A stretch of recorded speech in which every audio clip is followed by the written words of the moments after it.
Assalamualaikum warahmatullahi wabarakatuh. Kembali lagi dengan saya Agustus Piasti yang akan ngebahas materi mata kuliah Bahasa Indonesia yang berjudul Sifat Ilmiah dalam Karya Tulis Ilmiah. Nah, apa sih pengertian dari sikap ilmiah itu? Sikap ilmiah adalah suatu sikap menerima pendapat orang lain dengan baik dan benar tanpa mengenal putus asa, dengan ketekunan dan keterbukaan. Sikap ini harus ada pada diri seseorang ilmuwan ketika menghadapi masalah ilmiah untuk dapat melalui proses penelitian yang baik dan hasil yang baik pula.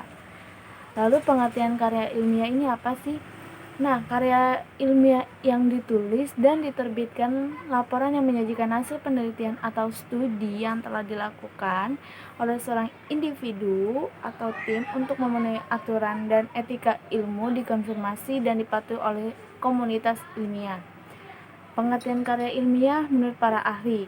Menurut Brotowojoyo, karya ilmiah merupakan karangan ilmu pengetahuan yang menampilkan fakta dan dibuat dengan menggunakan metodologi penulisan yang baik dan juga benar. Lalu, apa sih tujuan dari karya tulis ilmiah itu? Yang pertama, sebagai wahana untuk melatih ide tersurat atau hasil penelitian dalam bentuk karya ilmiah yang sistematis. Yang kedua, menjadi wahana transformasi pengetahuan antara sekolah dan masyarakat. Yang ketiga, menjadi foster etos ilmiah di kalangan mahasiswa, sehingga tidak hanya konsumen pengetahuan tetapi juga mampu menjadi produsen berpikir, menulis di bidang ilmu pengetahuan. Yang keempat, membuktikan pengetahuan dan potensi ilmiah yang dimiliki oleh siswa dalam menghadapi dan memecahkan masalah dalam bentuk karya ilmiah yang bersangkutan setelah mendapat pengetahuan. Yang kelima, atau yang terakhir, melatih keterampilan dasar untuk melakukan penelitian. Lanjut. Nah, di sini aku tampilkan tata cara penulisan karya tulis ilmiah. Kalian bisa lihat, ini ada aturan pengetikannya, seperti font, spasi, ukuran kertas, ukuran marginnya. Terus kita juga ada bab dan subbabnya. Terus ada jarak antar bab, ada judul artikel, penulisan paragraf, penulisan struktur lain. Nah, sekarang apa sih ciri-ciri karya tulis ilmiah ini? Yang pertama ada reproduktif. Reproduktif ini ditulis oleh peneliti atau penulis harus diterima dan dimaknai oleh pembacanya sesuai dengan makna yang ingin disampaikan. Yang kedua itu tidak ambigu, harus memberikan pemahaman secara detail dan tidak dikemas dengan bahasa yang tidak membingungkan. Yang ketiga ada menggunakan bahasa baku. Nah, meliputi setiap aspek penulisannya, mulai dari penulisan sumber, teori, hingga penulisan kesimpulan. Lalu yang keempat, ada menggunakan kaidah keilmuan. Harus menggunakan kaidah keilmuan atau istilah-istilah akademik dari bidang penelitian si penulis. Lalu yang kelima, ada bersifat dekoratif.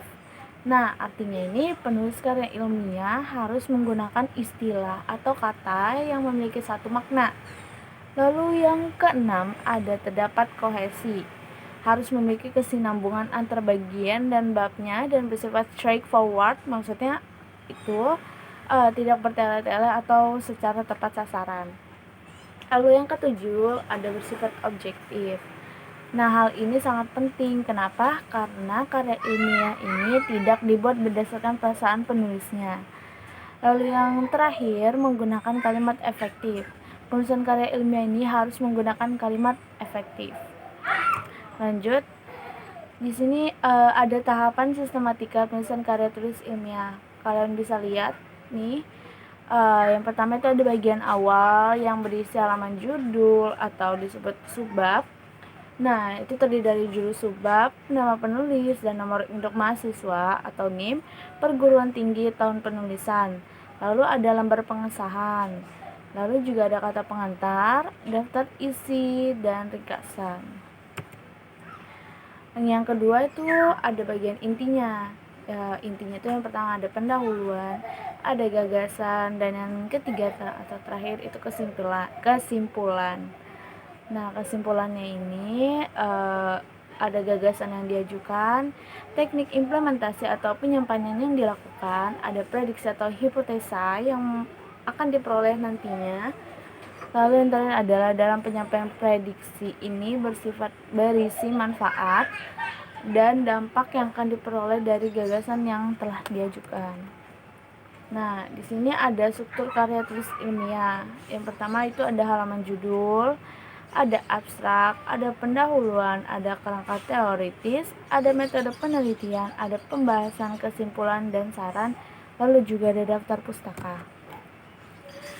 Sekarang kita masuk ke jenis-jenis karya tulis ilmiah. Nah, apa aja sih jenis-jenis karya tulis ilmiah itu? Yang pertama itu ada artikel. Nah, artikel ini merupakan tulisan yang berisi opini penulis atau atas permasalahan tertentu yang diangkat. Yang kedua ada makalah. Nah, makalah ini merupakan jenis karya tulis ilmiah yang dalam proses penulisannya dibutuhkan data studi lapangan sehingga bersifat empiris dan objektif. Lalu yang ketiga ada skripsi. Nah, ini merupakan jenis karya tulis ilmiah yang disusun oleh mahasiswa untuk mendapatkan gelar sastra 1 atau S1. Yang keempat itu ada work paper. Nah, ini merupakan jenis karya tulis ilmiah yang hampir mirip dengan makalah, tetapi analisisnya lebih mendalam. Yang kelima ada paper.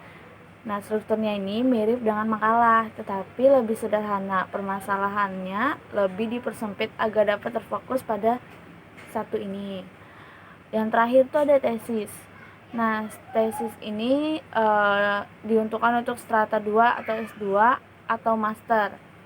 Nah, perbedaannya dengan skripsi, tesis ini menganalisis suatu topik penelitian lebih kompleks sehingga tingkat ilmiah dari tesis ini lebih kuat dibandingkan skripsi.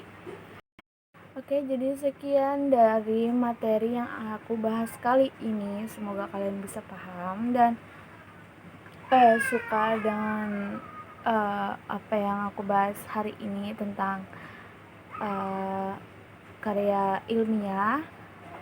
Mungkin kurang dan lebihnya mohon dimaafkan. Wassalamualaikum warahmatullahi wabarakatuh. Terima kasih.